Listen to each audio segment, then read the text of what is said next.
You may or may not have seen this crucifix before, and there's a really awesome story that goes with it. I'll be right back.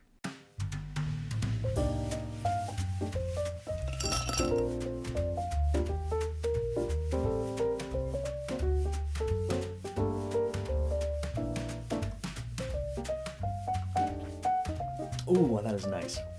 Hello. This is Saints and a Sour, the show where I, Mike Creavey from The Gracious Guest Show, thegraciousguest.org is the website, join you with just a short little reflection. It has something to do with the history of the church, with the story of the saints or a particular saint, and I enjoy some kind of sour cocktail. In this case, I just got this little whiskey sour and a little bit of vanilla in it. Super nice, super smooth. It's a snowy day outside, and I just thought this would be a great opportunity to kick off this series with sharing this really awesome depiction here of the San Damiano Cross and tell you a little bit about it. First thing I'm going to mention is this particular poster here. It's an 18 by 24 that I ordered from the wonderful Nelson family out in Steubenville, Ohio, who run Catholic to the Max. So you definitely want to check out their website below. And I've actually been blessed to be in their shop when I was actually present on site during my grad program for a little bit out there at Franciscan U, and it was just a really delightful visit. I think I got my mom a Christmas present while I was there, and it was the summer. So check out their website for sure. Catholic to the Max has just wonderful stuff, and it's a way to really support a great, wonderful Catholic family, made in the USA type stuff too. So definitely give them a look. So this is a cross here, this crucifix, of a real good high quality depiction of the original, and then these little call out boxes here that help to explain certain features on the cross itself. But first I just want to share, right down here gives the history of it, and so I'm just going to kind of share this at length. And so in 1181, Saint Francis, or John Bernardone, probably Gianni, right? Bernardone, was born in Umbria to a wealthy clothing merchant whose primary trade was with France.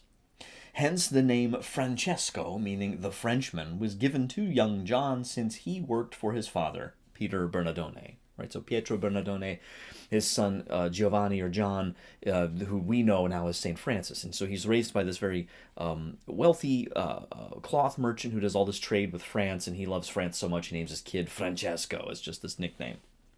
One day, while praying in the church of San Damiano, or the church of Saint Damian, and which was basically in a really ruinous state. It was basically rubble. And there was this 12th century, maybe 11th century. We don't know exactly who the original artist was, the original iconographer here. This was the crucifix in this church that had fallen into disrepair. And young Francis is having this crisis of faith. He's tried out crusading. It didn't work out. You know, he's captured at one point by a rival city, Perugia, and you know he's unsure of what to do with his life. You know, and so he goes to pray in this just little church on the outskirts of town. If you've ever been to Assisi, you know it's on a hill. It was built as a very easy to defend area on the high ground. And it's a very notable terrain, you know, feature when you're pulling up to it in the train station, as my wife and I did on our honeymoon. It's just this huge, like, hill, you know, and the whole city's just kind of rising up to the summit here, and you can see it in the distance. This is on the outskirts, kind of down on the plain.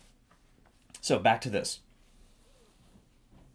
Francis heard a voice coming from a Byzantine cross with a painted image of a crucifix on it. 3 times the voice said, "Francis, go and repair my house, which you see is falling down." Seeing that the church was, in fact, severely weathered, Francis immediately loaded a horse with a large quantity of his father's richest cloth, which he didn't have permission to do, by the way, which is stealing. He was zealous and a little bit misguided, perhaps, in some of his initial efforts.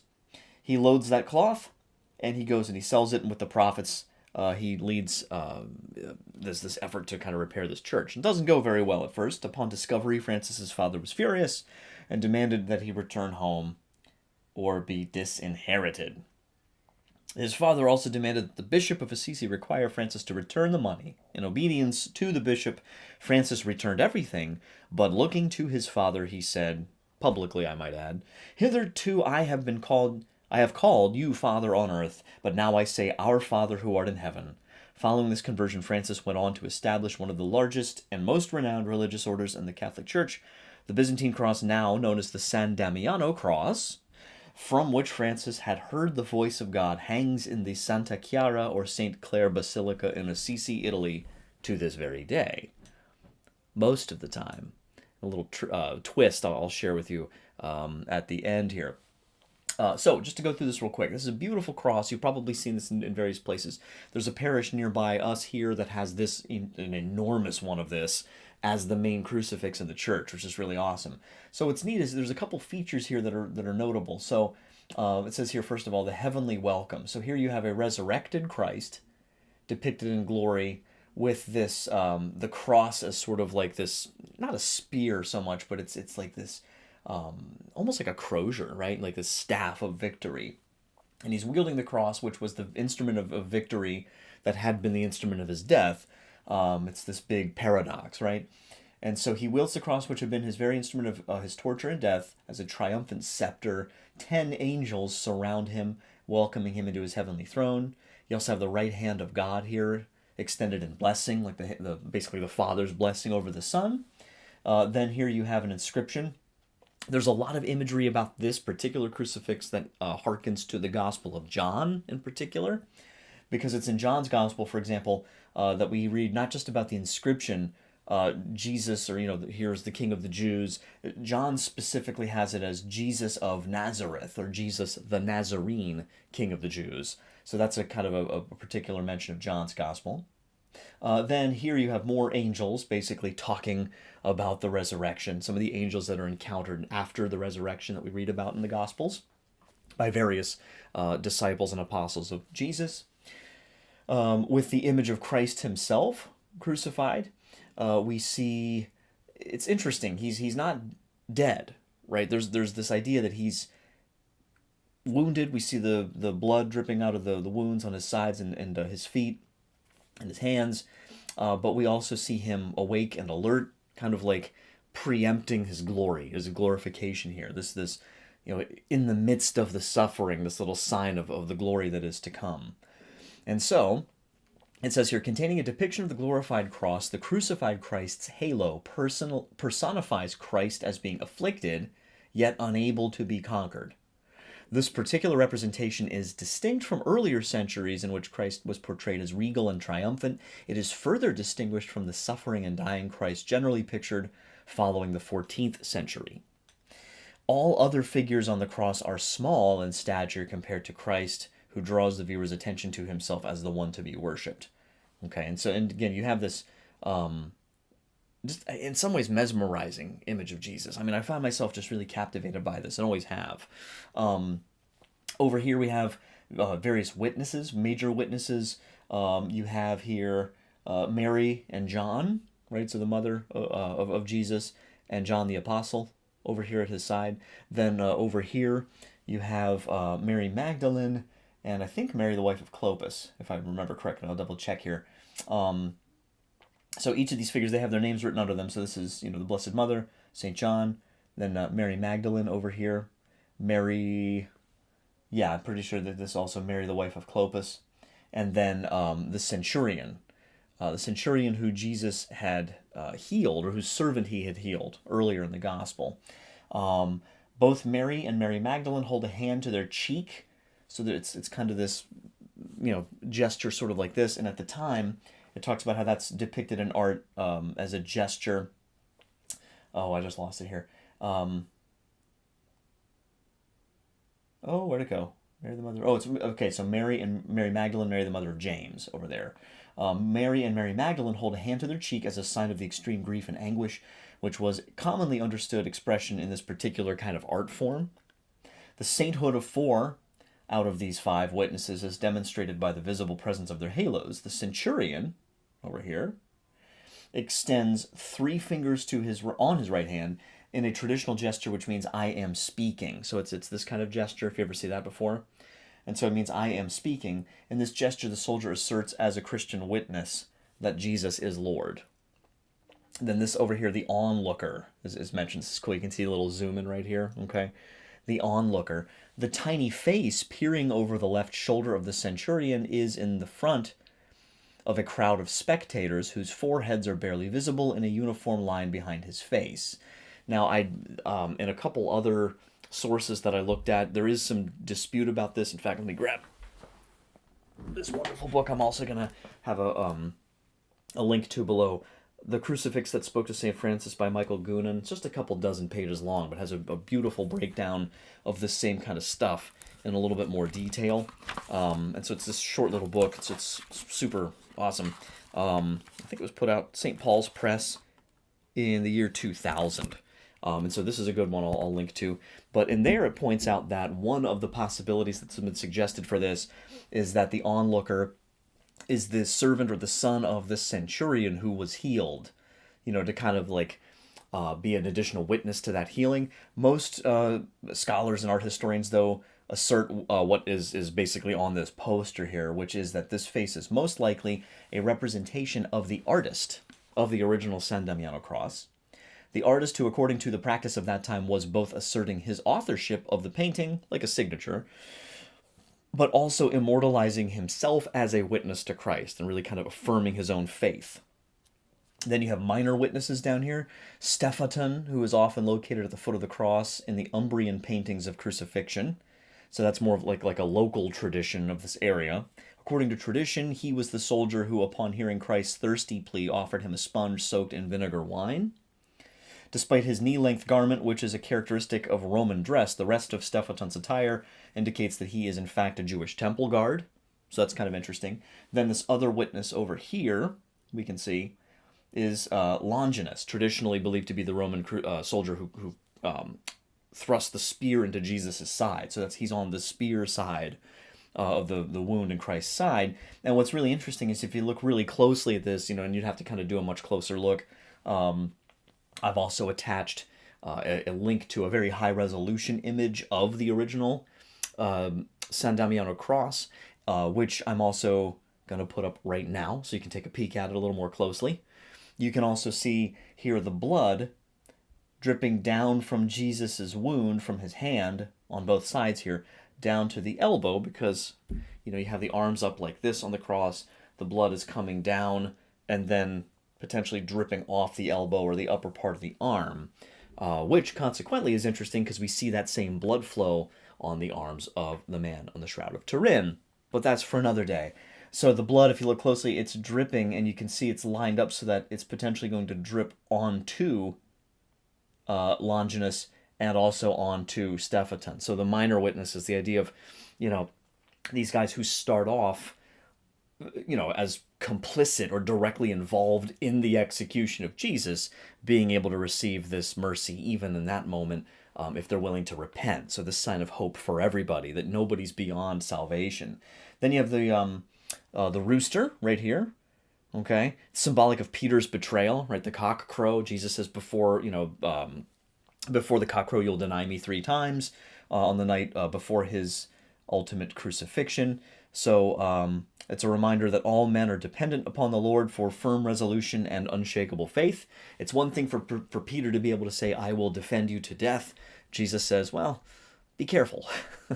And the sort of quiet part out loud is, yeah, you will one day, but not yet. Not tonight you won't. You're not ready for that yet. You're going to betray me first. Got a couple decades before you're really ready, Peter, to give that full witness.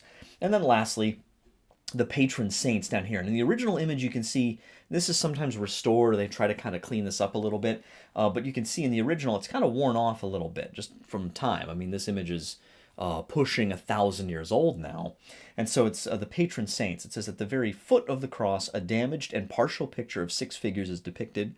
Only 2 of these figures are fully visible, with halos circling their heads. According to tradition, these figures are the patrons of Umbria, an ancient district in central Italy, and they are St. Michael, St. John, St. Paul, St. Rufino, St. Peter, and St. John the Baptist.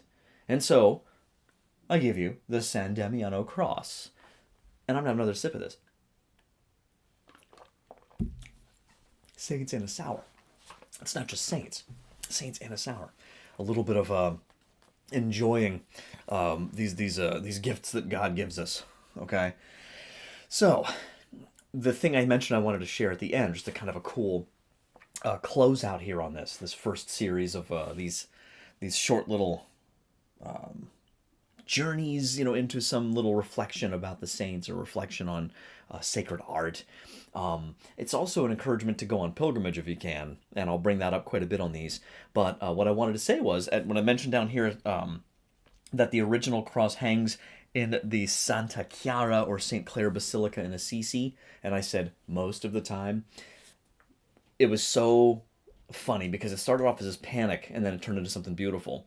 When my wife and I were there, and this would have been the summer of 2016, we are in Assisi, we're checking everything out, we're all excited for this big build-up to go see the San Damiano Cross, and it's a rainy day, we get down there's a crowd of people going in, and we walk into this Santa Chiara Basilica, and like you kind of go in, and I think you sort of weave your way to the right, and then there's sort of the main sanctuary, and then there's this brace or this bracket up on the ceiling coming down with very prominently displayed and protected and everything up there, the original San Damiano Cross. And you can see that online. I've included a link here below you can check out to see where it's normally at. And we fully expect to have this very prayerful experience, and as soon as we go in the church and like look up, we see the brace up on the ceiling and no cross. It's totally not there. And like my heart goes into my throat. I'm like, oh no, like, because then I look over and there's this like poster up over on the side, like almost one of those like some kind of like repair announcement or something, and it's this official write up, and it's all in Italian. And I run over and I'm looking at it, I'm like, what's going on? And like, is it out of here? They're fixing it up somewhere. They're doing some kind of art restoration on it. I'm like, oh man, like we're only here today. And I don't read Italian, but I can make out certain things, and I see a date range on it. And whatever's going on, it's exactly the middle, basically, of this couple weeks or a week or two or something. And I think it was about a week. It wasn't that long of time. And we come to find out that what's going on is it's one of the rare occasions where they take the San Damiano Cross, the original, out of Santa Chiara Basilica down outside the city to San Damiano, to the original church. And now, normally when you go to San Damiano, there's a replica of this up, where you can kind of go in and pray and get this experience of like, this is kind of what it looked like when St. Francis saw it. But we felt so blessed and so unbelievably fortunate to just happen to be there at precisely this tiny little window of time, which, and again, I don't know how often they do it, where the original San Damiano Cross that he looked at with his own eyes, that led to this enormously important era of the church, and this Franciscan spirituality that came from this, and all of the good that order has done through the centuries. And it was just such a really powerful, awesome moment. We just thought that was so beautiful. And that's part of the channel art that you've seen here, or the art on this particular episode, where you see me there, and then the backdrop, you see this sort of, the church and the cross hanging up there. That's a photo that we took in the church of St. Damian and San Damiano in Assisi, right outside the city of Assisi in Italy, the real original San Damiano Cross. And just thought I'd share that with you guys. So thanks so much for joining me here today for Saints and this hour. It's always going to be something a little bit different. And I don't know, I'm going to try this maybe about once a month or so, get one of these out. We'll see how it goes. So thank you guys. God bless. Feel free to share this with someone you think would benefit from getting the background of this beautiful, beautiful crucifix. A little bit of the story. Check out those links, as I mentioned below, for Catholic to the Max, and for the book here, The Cross, or the Crucifix, rather, that spoke to St. Francis. So God bless you guys, and until next time, don't forget to wonder. Take care.